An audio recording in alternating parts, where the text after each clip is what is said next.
Good morning प्यारे बच्चों। Welcome back to the class of biology by Naveen Dhanda. First chapter में हम एक वीडियो स्टडी कर चुके थे, उसके अंदर हम डिस्कस कर रहे थे कैरेक्टरिस्टिक्स ऑफ लिविंग थिंग्स।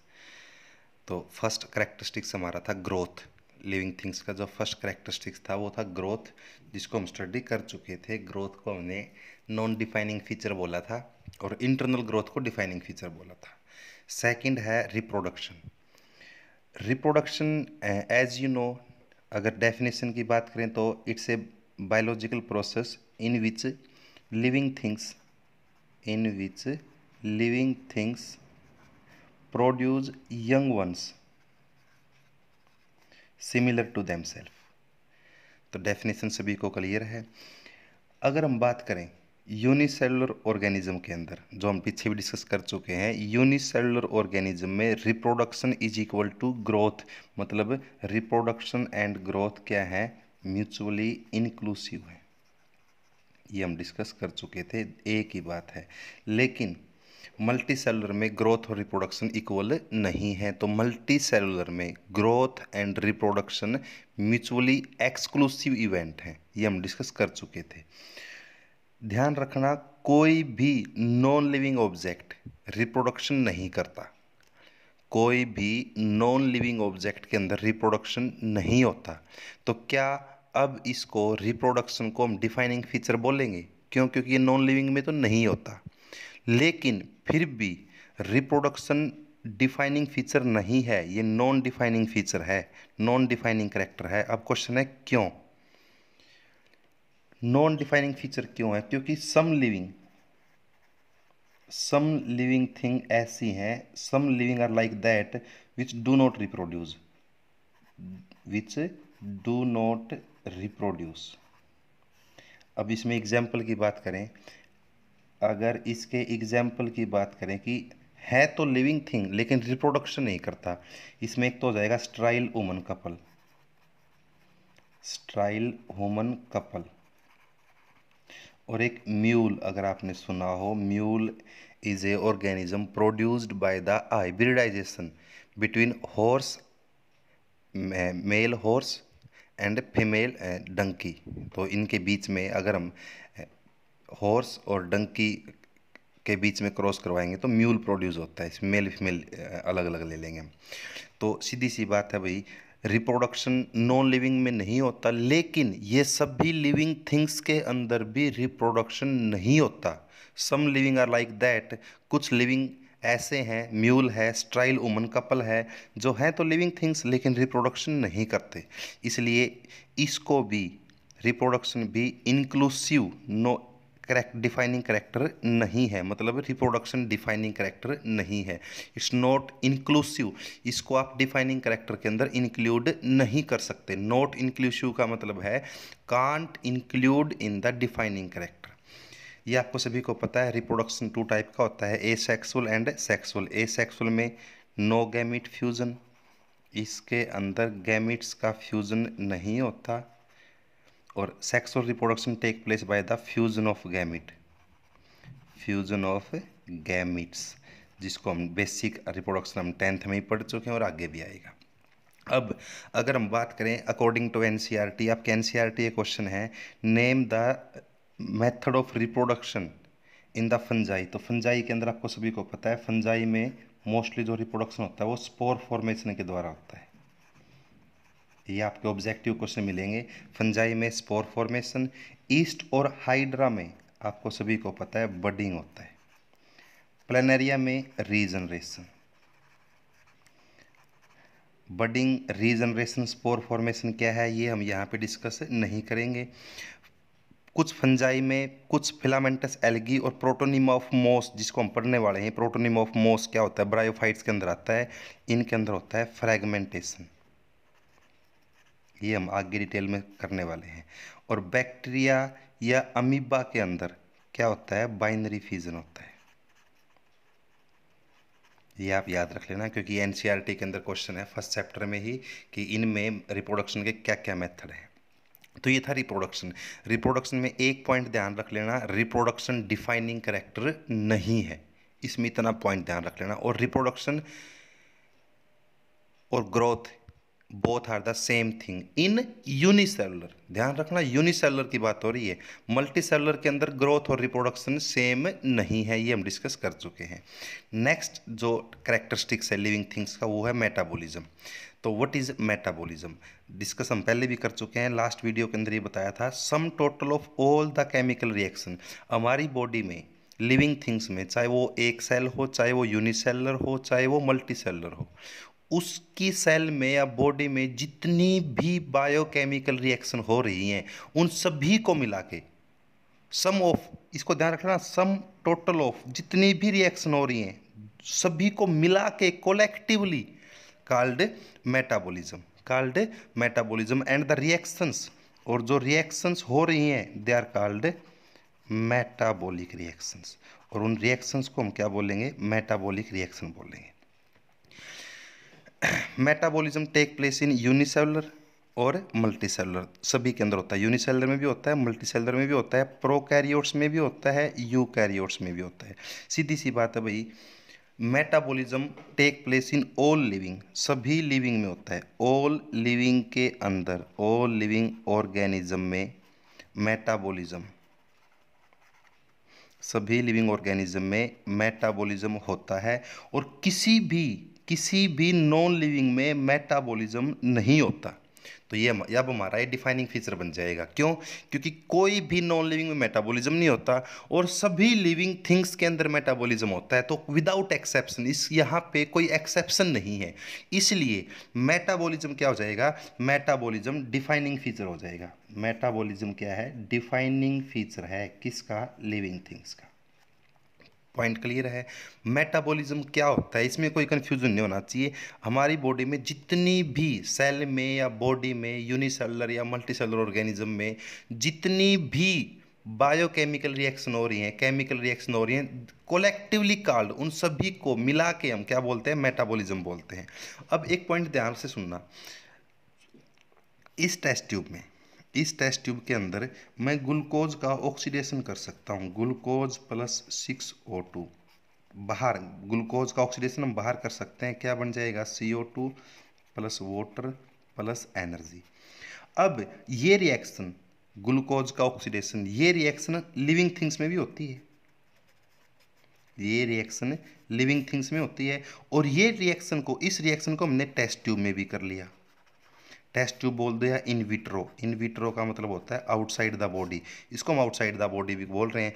तो क्या मैं कह सकता हूँ, कैन वी से कि टेस्ट ट्यूब में मेटाबॉलिज्म हो रहा है, कैन वी से कि टेस्ट ट्यूब में मेटाबॉलिज्म हो रहा है, तो आंसर है नो, इस टेस्ट ट्यूब में कोई मेटाबॉलिज्म नहीं है, क्योंकि बेटा ये एक सिंगल आइसोलेटेड रिएक्शन है, एक रिएक्शन हो रही है, हमारी बॉडी में जितनी रिएक्शन हो रही है ना वो सारी इस टेस्ट ट्यूब में नहीं हो रही, सिंगल आइसोलेटेड अकेली रिएक्शन टेस्ट ट्यूब में हो रही है, तो इसको हम मेटाबॉलिज्म नहीं बोल सकते, इसको हम मेटाबॉलिज्म नहीं बोल सकते। और टेस्ट ट्यूब में मेटाबॉलिज्म नहीं है, इसलिए टेस्ट ट्यूब को आप लिविंग नहीं कह सकते, क्यों, क्योंकि यहाँ पे एक रिएक्शन हो रही है, अगर हमारी बॉडी में जितनी रिएक्शन होती हैं अगर वो सारी की सारी इस टेस्ट ट्यूब में होती तो हम टेस्ट ट्यूब को लिविंग बोलते, लेकिन ऐसा नहीं है, यहाँ पे single metabolic reaction can be demonstrated, metabolic reaction को, सभी को नहीं, सिंगल मेटाबॉलिक रिएक्शन को हम सेल फ्री सिस्टम में, विदाउट सेल बाहर, ये टेस्ट ट्यूब क्या है, सेल फ्री सिस्टम है, लैब में, विट्रो में, टेस्ट ट्यूब में कर सकते हैं। तो यहाँ पे जो ये मेटाबॉलिक रिएक्शन यहाँ पे हो रही है, जो ये रिएक्शन है, actually this is what, this is the living reaction, ये लिविंग थिंग्स में होने वाली रिएक्शन है, लिविंग रिएक्शन जो आइसोलेटेड होती है, आइसोलेटेड लिविंग रिएक्शन है ये, और ये मेटाबॉलिज्म नहीं है, दिस इज नॉट मेटाबॉलिज्म। ध्यान रख लेना, बहुत इंपॉर्टेंट क्वेश्चन है नीट पॉइंट ऑफ व्यू से, ये आपका एनसीईआरटी के अंदर क्वेश्चन है नीट पॉइंट ऑफ व्यू से, कि अगर कोई सिंगल आइसोलेटेड अकेली सिंगल रिएक्शन को हम बाहर टेस्ट ट्यूब में कर रहे हैं तो क्या उसको हम मेटाबॉलिज्म बोलेंगे, तो हमारा आंसर है नो, इसको हम मेटाबॉलिज्म नहीं कह सकते। ये सिंगल आइसोलेटेड रिएक्शन है जो बाहर हो रही है, टेस्ट ट्यूब के अंदर हो रही है, इन विट्रो हो रही है, लैब में हो रही है, तो इस रिएक्शन को हम बोलेंगे लिविंग रिएक्शन, लेकिन test tube is not the living, यहाँ पे ये लिविंग नहीं है, क्यों, क्योंकि सिंगल रिएक्शन हो रही है, और मेटाबॉलिज्म क्या होता है, sum of all the reaction. तो ध्यान रख लेना, ये क्लियर है सभी को। मेटाबॉलिज्म क्या है? डिफाइनिंग फीचर है। Why metabolism is called defining feature? Metabolism को हमने डिफाइनिंग फीचर क्यों बोला है? क्यों? क्योंकि मेटाबॉलिज्म सभी लिविंग थिंग्स में होता है और किसी भी नॉन लिविंग थिंग्स में नहीं होता। यानी कि मैं कह सकता हूँ मेटाबॉलिज्म का नो एक्सेप्शन, मेटाबॉलिज्म का कोई एक्सेप्शन नहीं है। ओके, अगर हम बात करें नेक्स्ट,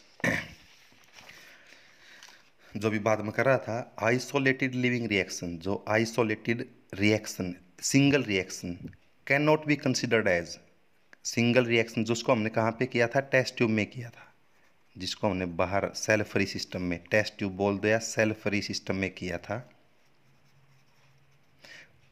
इस टेस्ट ट्यूब को हम लिविंग थिंग्स नहीं बोल सकते, इस टेस्ट ट्यूब को हम लिविंग थिंग्स नहीं बोल सकते। क्यों नहीं बोल सकते? क्योंकि यहाँ पे मेटाबॉलिज्म नहीं हुआ है, मेटाबॉलिज्म नहीं हुआ है। मेटाबॉलिज्म आपको पता है, मैं बार बार कह रहा हूँ, मेटाबॉलिज्म वर्ड बोल दिया तो जितनी भी हमारी बॉडी में रिएक्शंस हैं सभी को मिला के sum total of all the reaction take place in our body is called metabolism. लेकिन यहाँ पे सिंगल रिएक्शन हो रही है, तो एक्चुअल में जो ये रिएक्शन हो रही है इसको हम क्या बोलेंगे? लिविंग रिएक्शन बोलेंगे।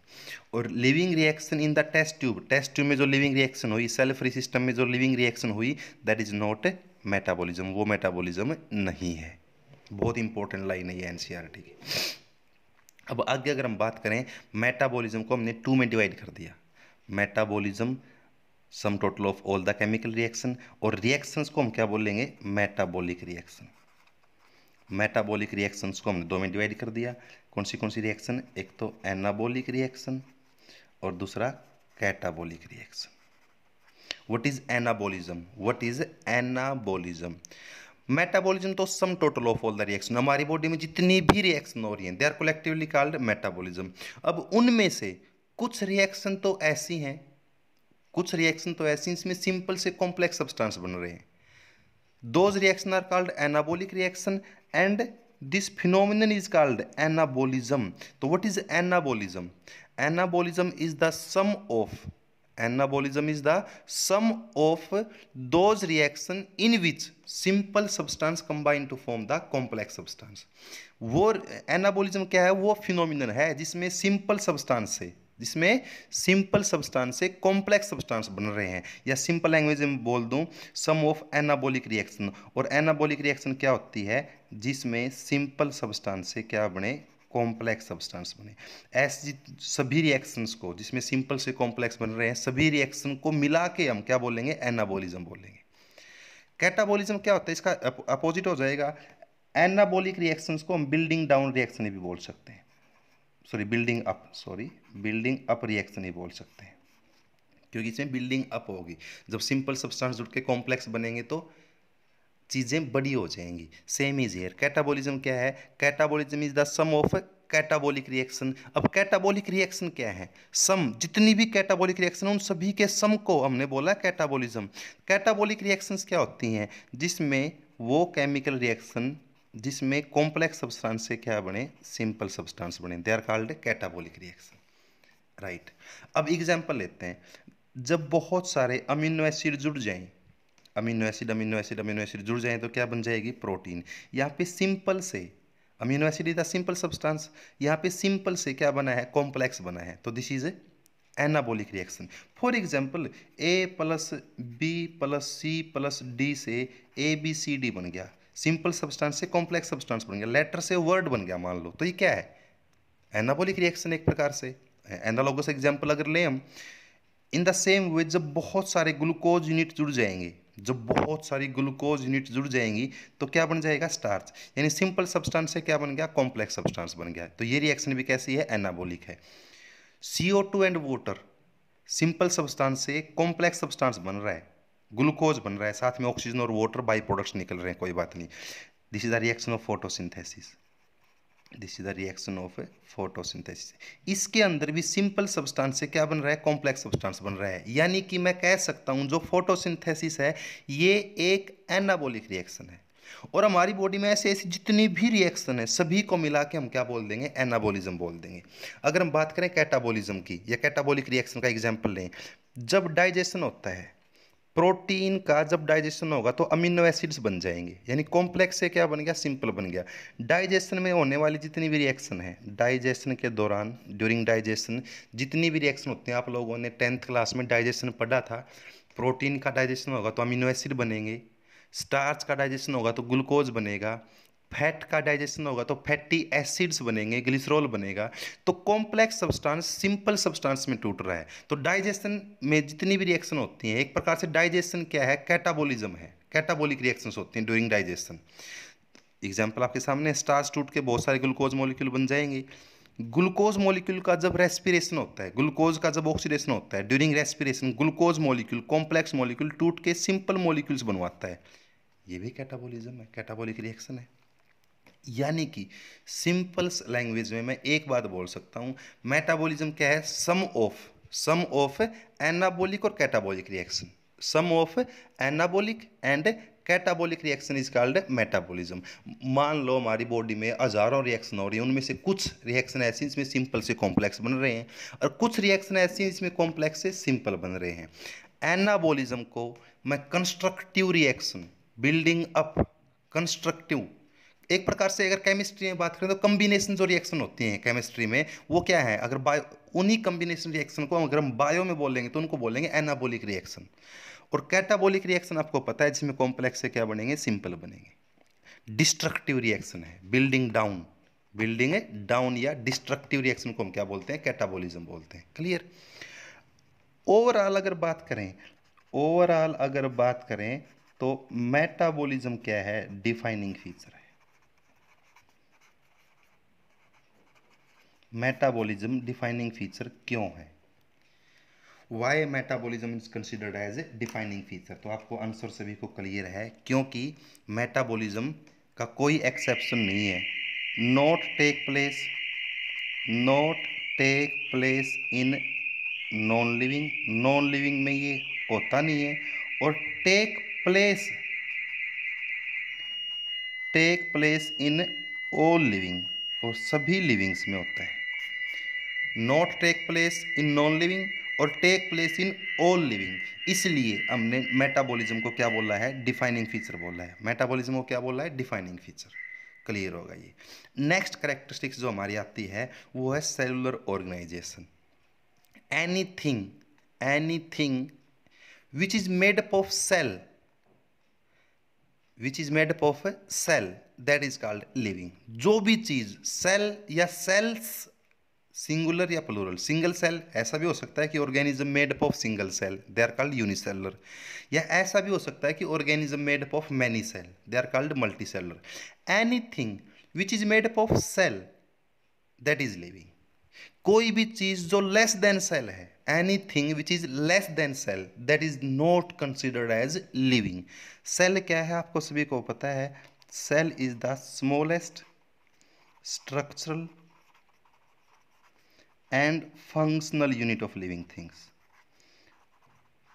सेल क्या है, स्मॉलेस्ट है, स्ट्रक्चरल और फंक्शनल यूनिट है, किसकी, लिविंग थिंग्स की। किसकी, लिविंग थिंग्स की। यह आपको सभी को पता है। Some organism are made up of a single cell, they are called unicellular. वो organism which are made up of single cell, they are called unicellular, for example amoeba, bacteria etcetera. And which some organism are made up of many cell, they are called multicellular, for example human being है, higher plants हैं, बहुत सारे। दोबारा फिर वही line बोल रहा हूं, एनीथिंग कोई भी चीज जो लेस देन सेल है उसका इंडिपेंडेंट एग्जिस्टेंस नहीं है, वो लिविंग नहीं है। इसीलिए सीधी सी बात है, do not have independent living existence नहीं है। जो लेस देन सेल है वो लिविंग नहीं है। Less than cell they are called non living. जो लेस देन सेल है वो नॉन लिविंग है। इसीलिए जो भी चीज सेल की बनी है वो लिविंग, जो चीज बिना सेल की है वो नॉन लिविंग। इसलिए सेलुलर ऑर्गेनाइजेशन, किसी चीज का सेल से बना होना, सेलुलर ऑर्गेनाइजेशन को हम कैसे रीड करेंगे, किसी चीज का सेल या सेल्स से बना होना क्या है, डिफाइनिंग फीचर है, डिफाइनिंग कैरेक्टर है ऑफ लिविंग थिंग्स। पहला डिफाइनिंग करेक्टर हमारा आया था मेटाबॉलिज्म, मेटाबॉलिज्म भी डिफाइनिंग करेक्टर था। दूसरा है सेलुलर ऑर्गेनाइजेशन। ये दोनों अभी तक हमने 4 करेक्टर पढ़ चुके हैं। पहला ग्रोथ, जो डिफाइनिंग नहीं है, ग्रोथ डिफाइनिंग नहीं है लेकिन इंटरनल ग्रोथ डिफाइनिंग है। दूसरा करेक्टर था हमारा रिप्रोडक्शन, वो भी डिफाइनिंग नहीं है, क्यों नहीं है डिस्कस हो चुका है। थर्ड था मेटाबॉलिज्म, जो कि डिफाइनिंग है, क्यों है आपको मैंने डिस्कस कर लिया। फोर्थ है सेलुलर ऑर्गेनाइजेशन, ये भी डिफाइनिंग है। और अगर हम बात करें फिफ्थ करेक्टर की, that is called consciousness, that is called consciousness. अब क्वेश्चन है कि कॉन्शियसनेस क्या होता है, कॉन्शियसनेस क्या होता है। Consciousness is the ability of an organism, किसी ऑर्गेनिज्म की एबिलिटी है टू रिस्पोंड विद इन्वायरमेंट, वो इन्वायरमेंट में स्टिमुलस से रिस्पोंड करेगा। फॉर एग्जाम्पल, मान लो you are sitting in the classroom और क्लासरूम में एकदम लोइन आ जाए, मान लो, let what will happen, you will stand up and run away. आपने उस लोइन की वजह से रिस्पॉन्स किया, तो लोइन वहां पे क्या है, स्टिमुलस है, और आप रन अवे हुए, ये आपका रिस्पॉन्स है। तो यानी कि आपके अंदर कॉन्शियसनेस है। अगर मान लो क्लासरूम के अंदर लोइन घुसा, तो वहां पे जो चेयर रखी है, क्या वो रिस्पॉन्स करेगी? क्या वो स्टिमुलस की वजह से रिस्पॉन्स करेगी? नो। इसका मतलब वो क्या है, नॉन लिविंग है। एनीथिंग, एनीथिंग जो इन्वायरमेंट में स्टिमुलस की वजह से, इन्वायरमेंटल स्टिमुलस, स्टिमुलस में भी physical, physical light, temperature, cold, heat, chemical मतलब केमिकल्स हो सकता है, या बायोलॉजिकल जो भी मैंने एग्जांपल दिया, इनकी वजह से, फिजिकल फैक्टर, केमिकल फैक्टर या बायोलॉजिकल फैक्टर की वजह से अगर कोई चीज रिस्पॉन्स करती है, वो लिविंग है। क्या वो लिविंग है? फॉर एग्जाम्पल, अगर हम बात करें, if you are just seeing the samosa, तो आपके माउथ के अंदर सलाइवा आ जाएगा। तो आपके माउथ में सलाइवा आया, ये क्या है, रिस्पॉन्स है। और जो समोसा था वो क्या है, स्टिमुलस है। यहाँ पे स्टिमुलस क्या है, फिजिकल फैक्टर है, samosa is a physical factor. तो एनी कॉन्शियसनेस है क्या, कॉन्शियसनेस है ability of the living organism. और ये कॉन्शियसनेस सिर्फ और सिर्फ लिविंग के अंदर होती है, नॉन लिविंग में कॉन्शियसनेस नहीं है। अभी मैं एग्जांपल दे रहा था, चेयर है, बुक है, अगर बुक के सामने समोसा रखोगे तो बुक कोई रिस्पॉन्स नहीं करेगी, वो नहीं हिलेगी, ना तो समोसे की तरफ आएगी, ना वो समोसे से दूर जाएगी, कोई रिस्पॉन्स नहीं होगा। इसका मतलब बुक के अंदर कॉन्शियसनेस नहीं है, चेयर के अंदर कॉन्शियसनेस नहीं है, मार्कर के अंदर, पेन के अंदर, ये नॉन लिविंग है। नॉन लिविंग के अंदर कॉन्शियसनेस नहीं होती। लेकिन लिविंग थिंग्स कोई भी हो, आइदर यूनिसेलुलर और मल्टीसेलुलर। अमीबा फूड की तरफ जा रहा है, अमीबा फूड पार्टिकल की तरफ जाएगा with the help of its pseudopodia. आप 10th क्लास में पढ़ चुके हो बच्चों ये बातें। तो फूड पार्टिकल यहाँ पे स्टिमुलस है और अमीबा उसकी तरफ गया, ये रिस्पॉन्स है। चाहे वो यूनिसेलुलर ऑर्गेनिज्म हो, चाहे वो मल्टी सेलुलर ऑर्गेनिज्म हो, वो स्टिमुलस की वजह से रिस्पॉन्ड करेगा। और this ability is called consciousness. और कॉन्शियसनेस क्या है, डिफाइनिंग फीचर है लिविंग थिंग्स का। कॉन्शियसनेस क्या है, hence consciousness is defining feature. क्यों? क्योंकि ये सिर्फ लिविंग थिंग्स में होता है और ऑल लिविंग में होता है, सभी लिविंग थिंग्स के अंदर कॉन्शियसनेस है। और no any non living organism को, no any non living things, कोई भी नॉन लिविंग थिंग ऐसी नहीं है जिसके अंदर कॉन्शियसनेस हो। Consciousness is present only and only in living things, either unicellular और multicellular. Let's see, unicellular to multicellular, prokaryotes to eukaryote, जितने भी लिविंग थिंग्स हैं इसमें सारे के सारे लिविंग थिंग्स आ गई, वो respond to environmental stimulus, environment के स्टिमुलस की वजह से रिस्पॉन्स करेंगे। This is called consciousness, this is called consciousness. अब क्वेश्चन है कि सर, समोसा जब हमने प्लांट के पास लेके गया तो प्लांट ने कोई रिस्पॉन्स नहीं किया, तो क्या प्लांट लिविंग नहीं है? अरे भाई, स्टिमुलस अलग अलग हो सकता है, स्टिमुलस अलग अलग हो सकता है। लोइन की वजह से ह्यूमन बीइंग ने रिस्पॉन्स किया, लेकिन लोइन की वजह से प्लांट ने रिस्पॉन्स नहीं किया। यानी कि स्टिमुलस डिफरेंट हो सकते हैं for the different living things. Let's see, plant के लिए जो स्टिमुलस है वो लाइट है, वाटर है, प्लांट लाइट की वजह से रिस्पॉन्ड करता है, ट्रॉफिज्म, फोटोट्रॉफिक मूवमेंट आप सभी ने पढ़ रखा है। वाटर की वजह से मूवमेंट करता है, हाइड्रोट्रॉफिक मूवमेंट्स बोलते हैं, जियोट्रॉफिक मूवमेंट। टेम्परेचर की वजह से, केमिकल्स की वजह से, कुछ प्लांट केमिकल की तरफ जाते हैं, कुछ केमिकल की से अवे जाते हैं। आप लोग पढ़ोगे, growth of pollen tube inside the ovary, movement by the plant show हो रही है। तो ये normally stimulus for the plants और एनिमल अलग अलग हो सकते हैं। आई वांट टू से लाइक दिस ओनली।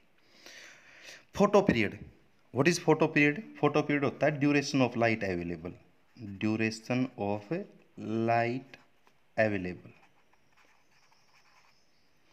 जो लाइट का ड्यूरेशन अवेलेबल है।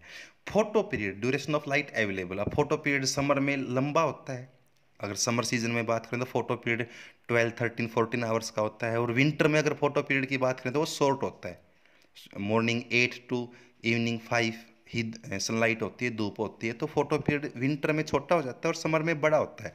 और फोटो पीरियड दोनों को इफेक्ट करता है, प्लांट्स को भी और एनिमल को भी। कुछ प्लांट में सीड का जर्मिनेशन है, फ्लावरिंग है, वो डिपेंड करता है ड्यूरेशन ऑफ लाइट अवेलेबल के ऊपर। In the same way animals में जो ब्रीडिंग है, एनिमल की ब्रीडिंग है, एनिमल का माइग्रेशन है, वो भी डिपेंड करता है किसके ऊपर? फोटो पीरियड के ऊपर। एनसीईआरटी की लाइन थी कि फोटो पीरियड दोनों को इफेक्ट करता है, प्लांट्स को भी और एनिमल को भी। अगला पॉइंट है, एनसीईआरटी की लाइन है बिल्कुल। एनसीईआरटी की एक एक लाइन आपको क्लियर होनी चाहिए बच्चों। जिस दिन आपको एनसीईआरटी की एक एक लाइन क्लियर होगी, मैं आपको चैलेंज करता हूं, प्रॉमिस करता हूं, आपका एक सिंगल क्वेश्चन गलत नहीं होगा। क्योंकि all the question in the NEET में each and every question is from NCERT है। मैनी मैनी आर सेइंग कि आउट ऑफ एनसीईआरटी आता है। मैं कहता हूं कोई भी क्वेश्चन, लास्ट ईयर सिर्फ 1 या 2 क्वेश्चन था, वो जो रिसेंट जीके से आया हुआ क्वेश्चन था एक, तो वो सिर्फ एनसीईआरटी से बाहर था, 1 या 2 क्वेश्चन, और चांसेस है कि वो भी नहीं आएगा। तो कौन एनसीईआरटी को एक एक लाइन को बहुत ध्यान से पढ़े। Consciousness is most evident, consciousness is most evident, clear cut.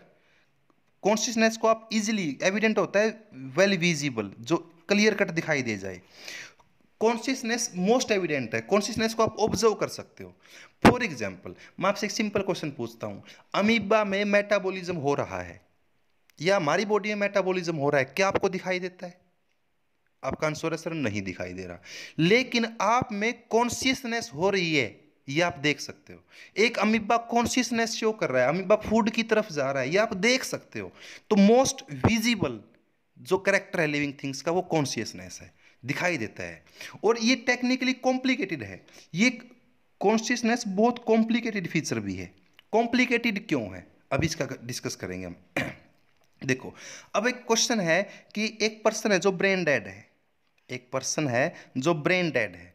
जब पर्सन ब्रेन डेड है तो उसमें सेल्फ कॉन्शियसनेस, अब सेल्फ कॉन्शियसनेस क्या होता है पहले इसको देख लें। ह्यूमन के अंदर सेल्फ कॉन्शियसनेस होती है। सेल्फ कॉन्शियसनेस क्या है? Aware about it, aware about their वोन बॉडी, अपनी बॉडी के बारे में अवेयर होना, वोन सेल्फ, अपने खुद के बारे में अवेयर होना, दैट्स कॉल्ड सेल्फ कॉन्शियसनेस। और ये self consciousness is present only and only in human being. Self consciousness सिर्फ और सिर्फ ह्यूमन बीइंग के अंदर होती है। अब क्वेश्चन है क्यों ह्यूमन बीइंग में ही क्यों है, बाकी दूसरे एनिमल्स में सेल्फ कॉन्शियसनेस क्यों नहीं है? इसके पीछे आपका रीजन है, एक तो हमारे पास वेल डेवलप्ड नर्वस सिस्टम है। बड़ा अच्छा क्वेश्चन है ये कि सेल्फ कॉन्शियसनेस उम्र में ही क्यों होती है। और दूसरा, हमारे पास कम्युनिकेशन स्किल है, जो दूसरे ऑर्गेनिजम्स के पास इतनी वेल डेवलप्ड कम्युनिकेशन स्किल हमारी क्या है? वेल डेवलप्ड है, जो दूसरे ऑर्गेनिजम्स के पास इतनी नहीं है। इसलिए ह्यूमन बीइंग क्या है? सेल्फ कॉन्शियसनेस है, ह्यूमन बीइंग के अंदर सेल्फ कॉन्शियसनेस है। अब क्वेश्चन आता है कि एक ब्रेन डेड पर्सन, एक एनसीईआरटी का क्वेश्चन है ये, ब्रेन डेड पर्सन जो कोमा में है, क्या वो लिविंग है कि नॉन लिविंग है? बड़ा अच्छा क्वेश्चन है। अब बच्चा बोलेगा सर उसमें कॉन्शियसनेस नहीं है, सर उसको अगर हम टच करते हैं तो वो रिस्पॉन्ड नहीं करता। उसके पास कॉन्शियसनेस है, मैं ये कह रहा हूं, सेल्फ कॉन्शियसनेस नहीं है, वो अपनी बॉडी के बारे में अवेयर नहीं है, लेकिन उसका हार्ट, उसके लंग्स, उसकी किडनी, उसके अंदर इंटरनल कॉन्शियसनेस है। उसको हम केमिकल दे रहे हैं, बाहर से इंजेक्शन लगा रहे हैं, तो उस केमिकल की वजह से वो रिस्पॉन्ड करता है, उसकी बॉडी रिस्पॉन्ड करती है। तो उसको ब्रेन डेड पर्सन के अंदर क्या नहीं है? सेल्फ कॉन्शियसनेस एब्सेंट है। ब्रेन डेड पर्सन जो उसके अंदर सेल्फ कॉन्शियसनेस, उसको नहीं पता उसकी बॉडी का है, वो अपनी बॉडी के बारे में अवेयर नहीं है, तो उसमें सेल्फ कॉन्शियसनेस एब्सेंट है। लेकिन उसके अंदर कॉन्शियसनेस है, उसके अंदर मेटाबॉलिज्म भी हो रहा है, उसके अंदर मेटाबॉलिज्म हो रहा है। उसको हम बाहर से जो केमिकल डाल रहा है डॉक्टर, जो इंजेक्शन लगा रहा है उसको, उनसे उसकी किडनी, उसका हार्ट, उसका लंग्स, उसके बाकी अदर ऑर्गन रिस्पॉन्स कर रहे हैं। तो द ब्रेन डेड पेशेंट को हम क्या बोलेंगे, लिविंग या नॉन लिविंग? आंसर है हमारा, ब्रेन डेड पर्सन को हम लिविंग बोलेंगे। क्यों बोलोगे लिविंग? क्योंकि उसके अंदर क्या है, उसके अंदर अब भी मेटाबॉलिज्म है, उसके अंदर अब भी इंटरनल कॉन्शियसनेस है, उसके अंदर अब भी क्या है, इंटरनल कॉन्शियसनेस है। तो ये था आपका कॉन्शियसनेस। मोस्ट कॉम्प्लिकेटेड क्यों है, अभी आपको बताया। एविडेंट क्यों है, अभी आपको बताया। मोस्ट एविडेंट फीचर क्या है लिविंग थिंग्स का? कॉन्शियसनेस। साफ साफ दिखाई दे सकता है आपको consciousness, you can observe consciousness easily in the organism. ये था आपका फिफ्थ करेक्टर। छोटे छोटे आपके 2-3 करेक्टर और बचे हुए हैं, जिसको हम नेक्स्ट वीडियो के अंदर डिस्कस करेंगे, और हमारा लगभग ये हाफ के आसपास चैप्टर हो जाएगा नेक्स्ट वीडियो के अंदर। बहुत इंपॉर्टेंट है, मैं आपको बता रहा हूँ कि एटलीस्ट आपकी जो ऑब्जेक्टिव बुक है उसमें लगभग 50 के आसपास एमसीक्यू, नियरली अबाउट 50 एमसीक्यूज आपको सिर्फ इन करेक्टर्स के ऊपर से मिलेंगे। Growth, reproduction, metabolism, cellular organisation and consciousness, बहुत इंपॉर्टेंट करेक्टरिस्टिक्स हैं ये। कौन सा डिफाइनिंग है, कौन सा नॉन डिफाइनिंग है, कोई डिफाइनिंग है तो क्यों है, नहीं है तो क्यों नहीं है, ऑल लाइक दीज। तो आप इन सभी को ध्यान से पढ़ें। फिर भी कोई प्रॉब्लम आती है, you are most welcome to make call on my WhatsApp number. Have a nice day, enjoy the day.